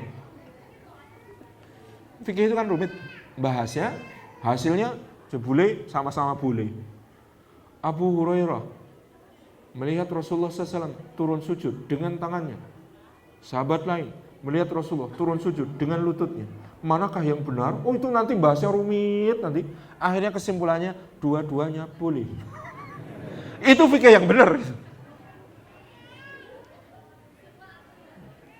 Ada hadis lain. Abu Hurairah menyampaikan, Rasulullah melarang kita untuk buang air dengan menghadap kiblat atau membelakanginya. Hadis Anas bin Malik, aku membawakan air untuk Rasulullah beristinja setelah buang air dan aku menyaksikan beliau buang air menghadap kiblat. Pusing enggak dua hadis ini? Kata Abu Hurairah, Rasulullah melarang yang namanya buang air menghadap atau membelakangi kiblat. Anas bin Malik mengatakan, aku nganterin air untuk Rasulullah, Rasulullah buang airnya menghadap kiblat. Siapa yang benar? Dua-duanya benar. Bahas fikihnya rumit. Kaidah pertama, qauliyah didahulukan atas fi'liyah. Hadis yang sifatnya ucapan Nabi itu didahulukan dari yang sifatnya perbuatan. Kenapa? Perbuatan kadang kasuistik, tapi ucapan berlaku umum. Maka dalam hal ini Abu Hurairah didahulukan daripada Anas bin Malik. Pertama, kesimpulan pertama, ya kalau bisa usahakan jangan sampai menghadap atau membelakangi kiblat.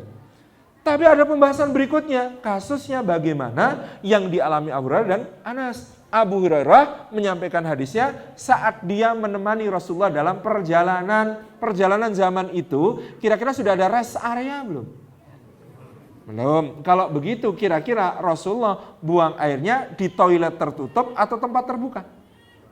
Tempat terbuka yang sunyi. Nah, kalau tempatnya tempat terbuka, maka jangan menghadap dan membelakangi kiblat. Larangan ini bersifat keras.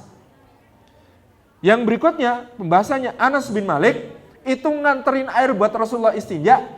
Di mana? Di Madinah, di rumah Rasulullah SAW, di toilet tertutup. Maka berarti ada rukhsah. Kalau di toilet tertutup, maka ada rukhsah untuk menghadap atau membelakangi kiblat. Maka pengamalannya mudah. Antum kalau ketemu toilet, ternyata klosetnya menghadap kiblat, nggak usah miring-miringkan badan. Nanti kalau najisnya tercecer, malah repot. Kan gitu. Faham ya? Ini cirinya fikih. Bahasnya rumit, diamalkan jadi sederhana. Ini kaidah penting ya. Kaidahnya Salim Mafilah ini, jangan dinisbatkan ke yang lain-lain. Ciri fikih yang benar, bahasnya rumit, hasilnya mudah diamalkan. Makanya fikih itu mempermudah, bukan untuk mempersulit. Ada orang tanya kepada Imam Sya'bi. Imam Sya'bi itu agak humoris. Kang Daan kalah. Jadi orang ini tanya, ya Imam, kalau aku mandi di sungai, kemanakah aku harus menghadap? Apakah menghadap kiblat, membelakangi kiblat, atau menghindar dari arah keduanya? Dan bagaimana kalau aku tidak tahu arah kiblat, apa yang harus kulakukan? Pertanyaannya begitu.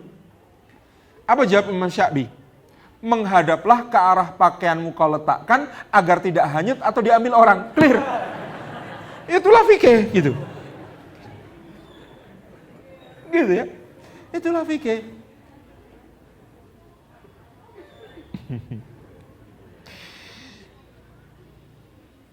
Jadi kita itu ikut sunnah. Sunnahnya itu mempermudah hidup kita. Rasulullah sunnahnya mempermudah, menyamankan hidup kita. Kayak sunnah itu kalau diamalkan nggak bikin repot, nggak bikin mubazir. Ada lalat nyemplung ke minum, apa yang harus dilakukan? Bukan dibuang, lalatnya ditenggelamkan, gitu kan? Kemudian diambil bangkainya, dibuang, minumannya masih bisa diselamatkan. Mudah. Dan sunnah itu kadang-kadang unik, gitu ya. Pasti ada hikmahnya, saya yakin. Misalnya, seliliten, tahu seliliten? Ada sisa makanan terselip di antara gigi. Itu ada sunnahnya. Sunnahnya apa?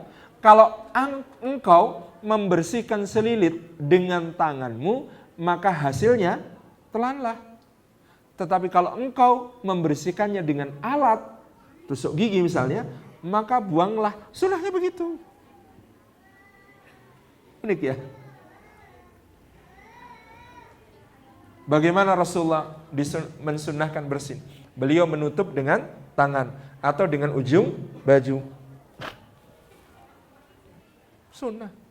Sekarang direkomendasikan oleh tim Corona. Sunnah.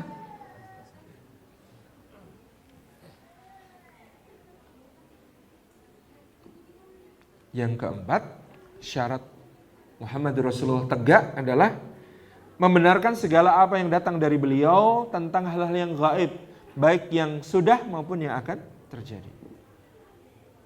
Dan terlalu banyak hal yang sudah terbukti dari apa yang diucapkan oleh Nabi Sallallahu Alaihi Wasallam, termasuk tentang zaman kita. Tidak akan terjadi kiamat kecuali kemudian banyak sekali al-harju. Al-harju itu apa ya Rasulullah? Al-harju itu al-qatlu, pembunuhan.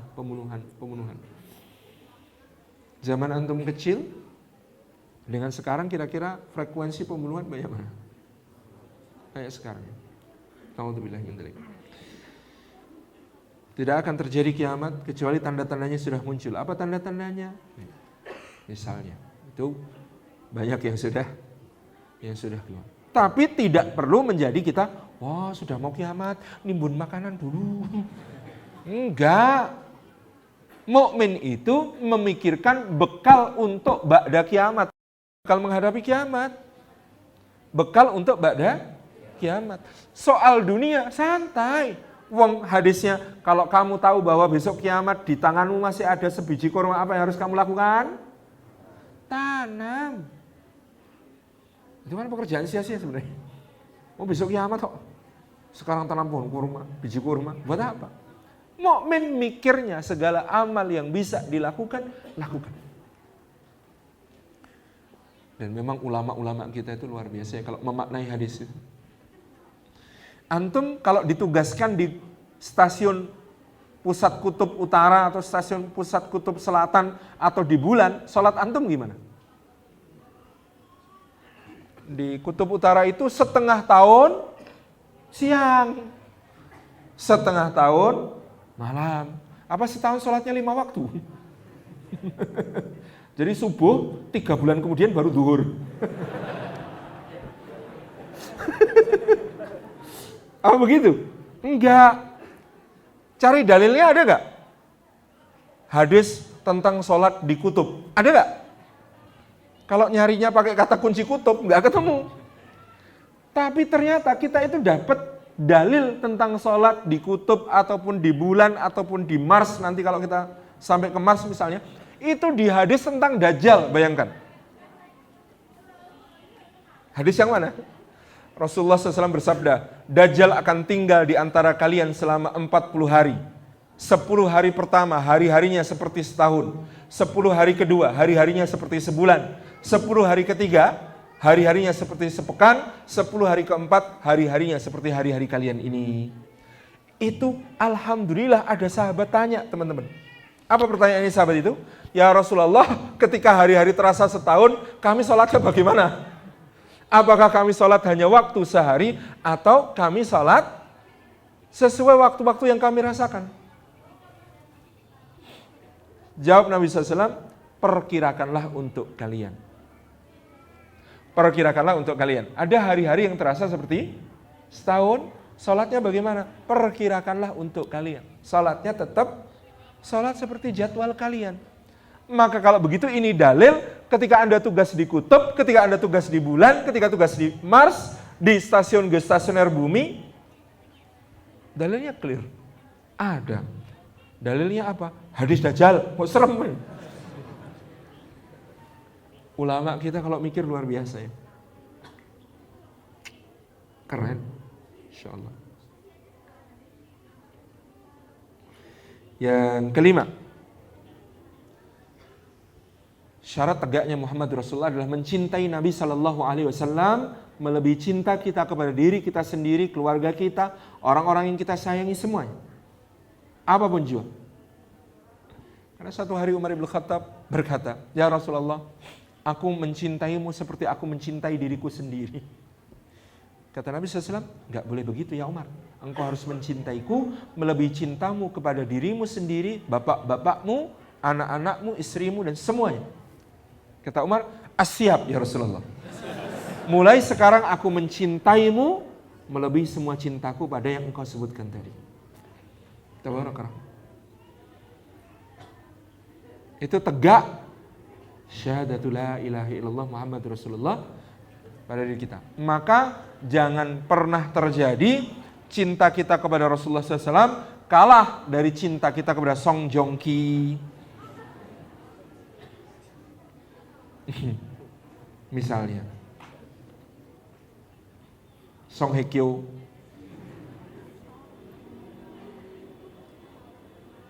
Saya ya ingatnya cuma itu. Gak tahu nama bintang K-pop.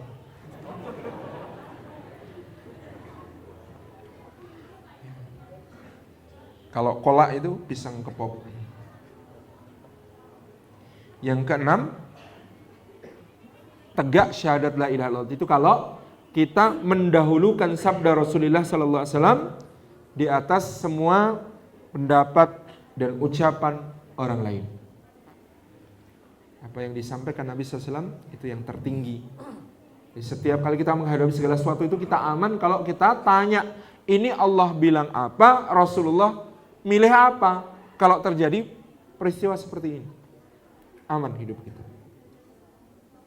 Gitu kan? Sudah malam. Saya kembalikan kepada pembawa acara. Tapi sebelumnya kita berdoa untuk adik kita Muhammad Husni Al-Fariski bin Anwar Sanusi yang sedang sakit, jantungnya bocor dalam usianya 1,5 tahun. Mudah-mudahan Allah mudahkan semua ikhtiar untuk kesembuhannya. Allah luaskan kesabaran keluarganya, ayah dan bundanya, kesemuanya insyaallah. Dan mudah-mudahan Allah Subhanahu wa taala sembuhkan semua di antara kita yang sakit. Mudah-mudahan Allah Subhanahu wa taala lunasi semua hutang-hutang yang memiliki hutang. Mudah-mudahan Allah Subhanahu wa taala mudahkan jodoh yang salih dan salihah untuk semuanya. Kok paling keras aminnya yang ini. Mudah-mudahan Allah Subhanahu wa taala senantiasa berikan kita taufik menuju kepada segala yang diridhoinya. Mudah-mudahan Allah Subhanahu wa taala selalu memberikan kepada kita kesehatan, kekuatan untuk diselamatkan dari wabah, diselamatkan dari penyakit, diselamatkan dari fitnah-fitnah, diselamatkan dari kekejian, diselamatkan dari dosa-dosa insyaallah. A'udzubillahi minasyaitonirrajim. Bismillahirrahmanirrahim. Alhamdulillahirabbil alamin. Hamdan syakiran hamdan na'imin hamdan yuwafi ni'amahu wa yukafi'u mazidah. Ya Rabbana lakal hamdu kama yanbaghi li jalali wajhika wa 'azimi sultanik. Allahumma fasalli wa sallim wa barik ala sayyidina wa habibina wa syafi'ina wa maulana Muhammad ibni Abdullah wa ala alihi wa ashabihi wa mawalah. Wardallahumma an sadatina Abi Bakrin wa Umar wa Utsman wa Ali wa an kulli sahabati Rasulillah ajma'in warda'ana mahum bi rahmatika ya arhamar rahimin. Allahumma fil mu'minina wal mu'minat wal muslimina wal muslimat al ahya'i minhum wal amwat innaka sami'un qaribun mujibud da'wat ya qadiyal hajat rabbana ighfir lana wa li ikhwanina alladhina sabaquna bil iman wa la taj'al fi qulubina ghillan lil ladzina amanu rabbana innaka ra'ufur rahim rabbana ighfir lana wa li walidina warhamhum kama rabbawna shighara. Allahumma inna ala dzikrika wa syukrika wa husni ibadatik. Allahumma aslih lana dinana alladhi huwa ismatu amrina wa aslih lana dunyana allati fiha ma'ashuna wa aslih lana akhiratana allati ilaiha ma'uduna ya dzal jalali wal ikram. Allahumma inna nas'aluka ridhaka wal jannah. Allahumma inna nas'aluka ridhaka wal jannah wa na'udzubika min sakhatika wan nar. Allahumma inna nas'aluka al-huda wat tuqa wal afafa wal ghina. Allahumma inna nas'aluka salamatan fid din wa afiyatan fil jasad wa barakatan fil rizqi wa ziyadatan fil ilmi wa taubatan qabla al maut wa rahmatan 'indal maut wa maghfiratan ba'dal maut. Allahumma hawwin 'alaina fi sakratil maut wa najatan minan nar wal 'afwa 'indal hisab. Allahumma salimna wal muslimin min kulli waba wal ghala wal asqam ya rabbal alamin. Allahumma salimna wal muslimin. Allahumma shfi adik kami akhina as-saghir Muhammad Husni Al-Fariski bin Anwar Sanusi. Allahumma shfihi Allahumma shfihi shifaan ajilan shifaan taman shifaan la yughadiru saqaman athibil ba'sa rabbana sya Allahumma shfi anta syafi la shifaan illa shifauka shifaan la yughadiru saqaman. Allahumma shfi mardana wa mardal muslimin. Allahumma shfi mardana wa shfi mardal muslimin. Ya Rabbana lakal hamdu. Ya Rabbana ya dzal jalali wal ikram. Rabbana hab lana min azwajina wa dhurriyyatina qurrata a'yun waj'alna lil muttaqina imama. Rabbana atina fid dunya hasanah wa fil akhirati hasanah wa qina adzabannar wa adkhilna al jannata ma'al abrar. Ya aziz ya ghaffar ya rabbal alamin subhana rabbina rabbil izzati amma yasifun. Wassalamun alal mursalin walhamdulillahi rabbil alamin.